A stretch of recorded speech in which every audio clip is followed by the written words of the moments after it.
everyone. Thank you for having me. I'm excited that we're having this conversation today because we're at a critical moment in how we as a society deal with AI and algorithmic systems. Over the past 10 years, I've been watching, as I'm sure many of you all also have, how technologies increasingly shape people's rights, opportunities, and material conditions. We've seen the police adopt body-worn cameras en masse, promising to communities that they would be a silver bullet to police brutality. But of course, not much in policing has changed. We've seen landlords across the country adopt tenant screening tools that give housing applicants a score based on eviction records, criminal records, and credit records, records that we know are products of discriminatory systems, which then unfairly shut people out of housing. And we've seen healthcare companies like United Health use clinical algorithms to systematically increase Medicare denials under Medicare Advantage, leading many to lose necessary and in some cases life-preserving care, and leaving others with crippling medical bills. Sadly, these outcomes are hardly new for many people, but because of technology, these decisions are now more automated, less forgiving, and soon in every part of people's lives. So I first started working on these issues about 10 years ago. Around that time, my organization, Upturn, we started writing like a weekly newsletter on these issues, sharing with the field what we're reading each week, what we're seeing. And I can remember some weeks 10 years ago where we would have trouble finding even 3 stories at the intersection of technology, equity, and justice to cover in our newsletter that week. This was back in 2013 when we used to call things big data, not AI. It was a pretty quaint time. But a decade has passed. The technology has advanced, but the fundamental issues, what we're fighting for and what we care about, remains the same. So we're still writing this weekly newsletter today, and of course each week we now have dozens upon dozens of stories to pick from to cover in our newsletter. And it might be too early in a talk to make a pitch, but if you're not subscribed to the newsletter, you could go to upturn.org. The team does a really great job every week finding lots of really interesting stories at the intersection of technology and justice that I think will be really interesting. And so I feel like we're reaching a fever pitch on these issues that will soon become impossible to ignore. It's becoming impossible for policymakers to ignore. So the Biden-Harris administration,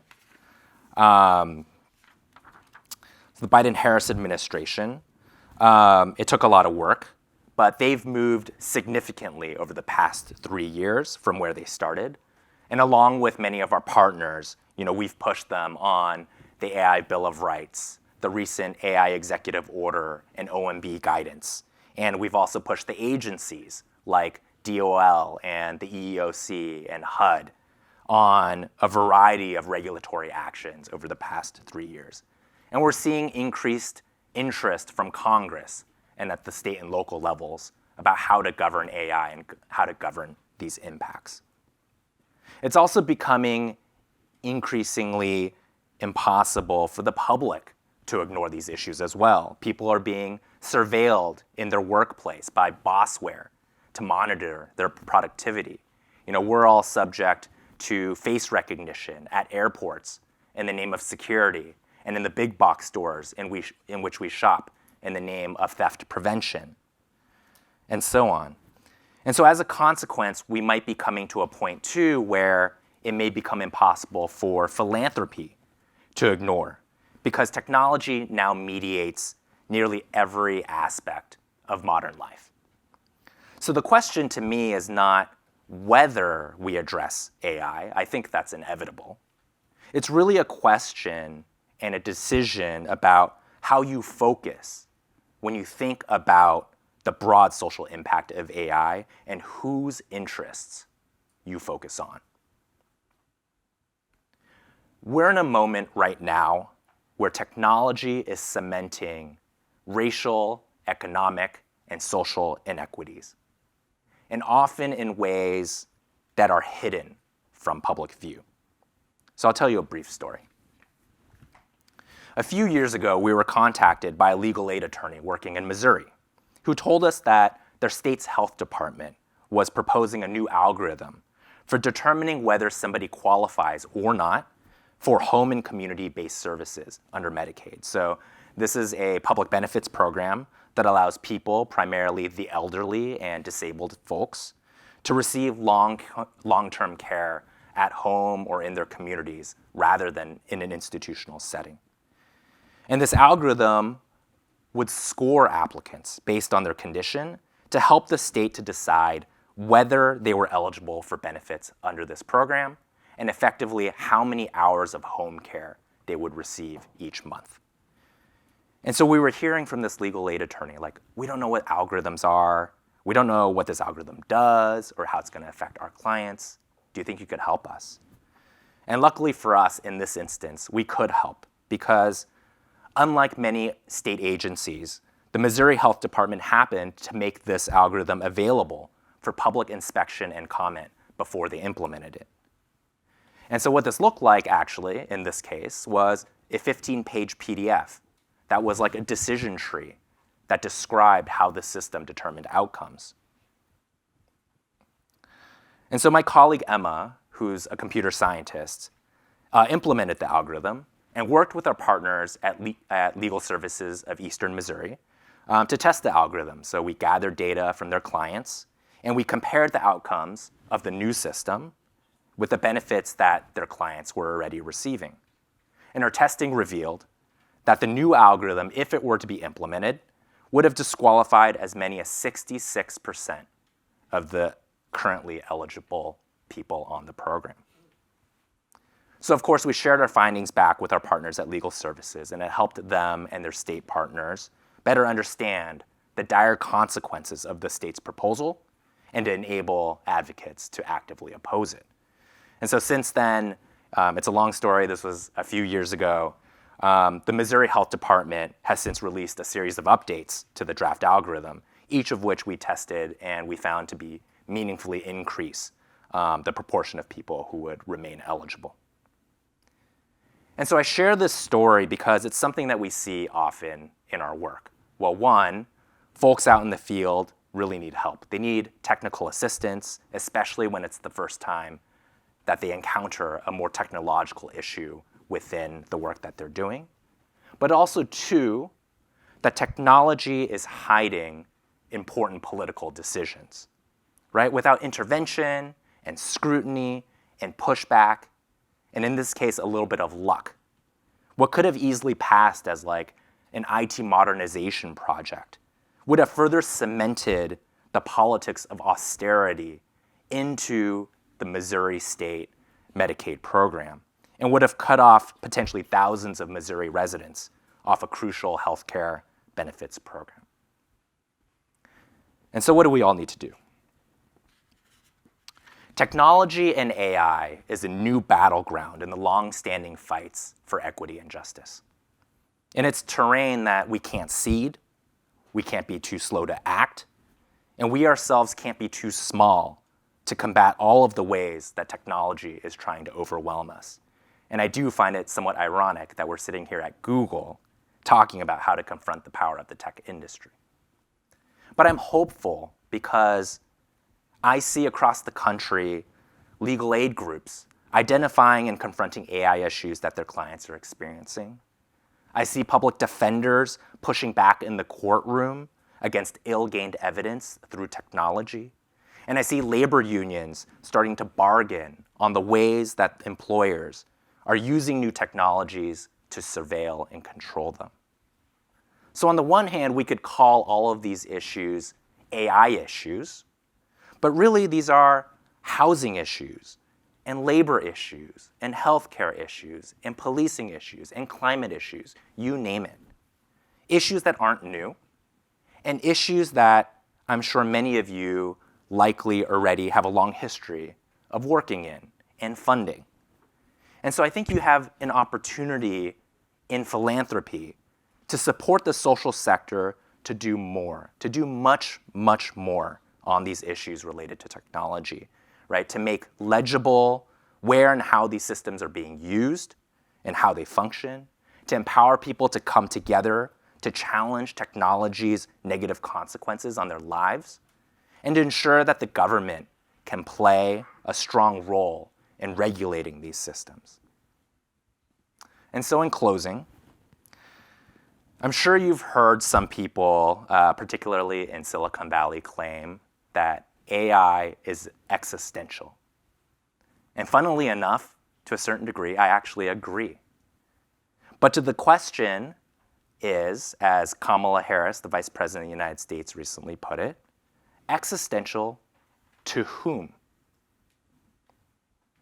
I believe that if we can focus the AI conversation on equity and justice, and on the interests of Black, brown, poor, disabled, immigrant, LGBTQ+ communities and people, then we have a shot at redefining society's relationship to technology and addressing the material harms and structural injustices that too many Americans still face today. Thank you for being here. Thank you for your attention. And I think I have a few minutes for questions.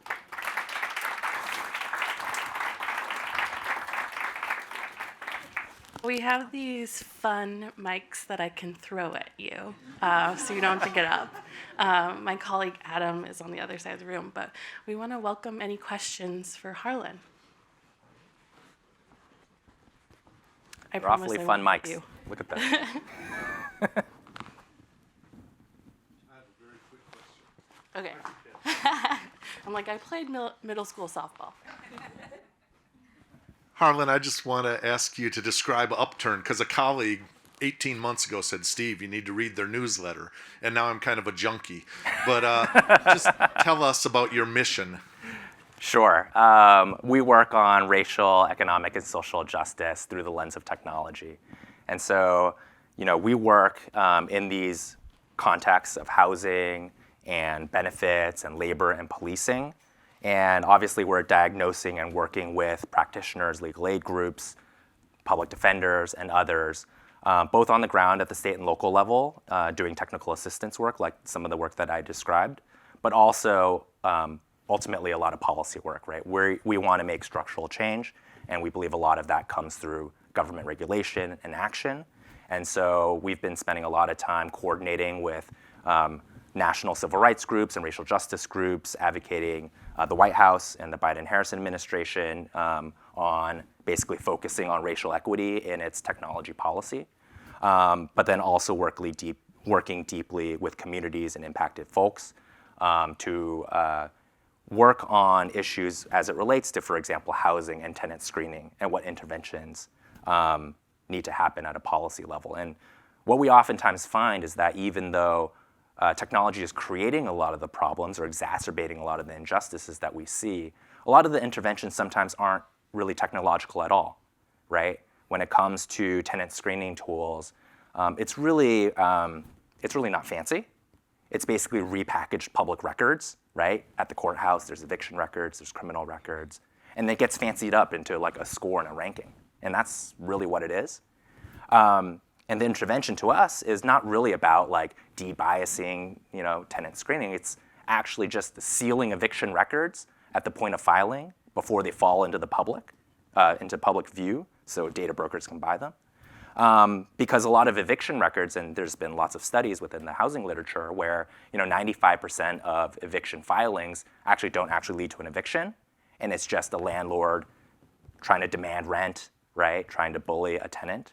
And it's actually the tenant not doing anything wrong, and we know it's a product of a discriminatory system. And so an intervention like that, trying to seal eviction records at the point of filing, I think should be in the realm of we're working on AI, right? But obviously looks a lot different than I think a lot of proposals that people are making. So that's kind of the type of approach that we try to take. James Francis with Artificial Integrity. So the issue you described in Missouri sounded to me like it's the private sector kind of co-opting public policy. And that is one of my big concerns, that many of these AI systems are being, or most are being created by the private sector. And then if you look at the entire, chain, the data, the algorithms, and then that final, what you described as not so fancy system, Yeah. is bought by a public sector or implemented by a corporation that is impacting individuals. So without any type of guidance or regulation, how do you see this change that's happening at record speed being? How do we deal with it? Yeah, I think it's a huge barrier to public understanding of these systems. Somebody brought up earlier procurement, right? The government is using all of these tools too. And in a lot of the areas that we work, we've spent a lot of time trying to FOIA, right, public records requests, what police departments are using, what kind of surveillance tools are using, and we run across all the time trade secrets and other, once it becomes the vendor's technology, right, the amount of information that we can learn about these systems. And so I think procurement is a huge issue here, right, in terms of, because a lot of these technologies, as you're saying, they're built not by the government itself, of course, but by private industry. And oftentimes not by big tech, right? It's not the Googles and Amazons and Facebooks and Microsofts building these tools, at least in the areas that we work. The tech industry, the tech companies that we see within all these contexts are much smaller players. They're kind of sector-specific. CoreLogic that make tenant screening tools. Axon, they're the ones that build body-worn cameras, right? But they obviously also rely on the infrastructure that the big tech industry is creating. Just as a follow-up, I mean, someone mentioned earlier about talking to the VC community. I spend a lot of time with that community as well, and they're not thinking about these issues. So they're funding companies that are building these technologies that also are not thinking about any of these questions. And then corporations and entities are procuring these systems that they're putting right into the flow of the business without any oversight, or not really even thinking about the integrity of the data, the algorithms. It's just a rush to profit. Yes, it is a rush to profit. That's why I believe that government regulation is so important in this space, because I don't believe that companies will do it themselves, right? I think what the government, both the federal government, state governments need to do is to shift the burden back to companies and to require companies to do this kind of anti-discrimination testing as like one piece of a broader accountability project on before you deploy these technologies. Have you even checked to see whether or not, and what are you doing? How do you even describe it, right? I think if companies put out products, it should be an unfair trade practice if people have not even taken any efforts, especially in sensitive civil rights areas like housing and jobs and other areas, if they haven't done anything, haven't done any due diligence to test. And I think that that needs to come from the government requiring that, from enforcement and regulation. Hi, I'm Matthew from CEMIA, one of the two expertise center of the Global Partnership on AI. I'm curious to know if you have examples, if you have found examples of positive uses of AI that would have helped reduce social gap, and not because I'm trying to build the case in favor of AI, but more because I'm interested in investing in them to help them scale up. Yeah, it's a good question. I think there are a lot of people trying to work on AI for social good. That's not really where Upturn really focuses, right? I think when we think about the interests of the communities that we care about, a lot of these technologies are imposed on them, and oftentimes invisibly, and there's tons of work, obviously, to do in that space. And so I'm sure there are other people in this room who can probably share more positive use cases, but I think the only thing I'll say is that for AI technologies that are being used, I would love, I think it's a requirement that they be developed in consultation, deep, real consultation with impacted people and the people who you're trying to serve, rather than just putting things out there without that.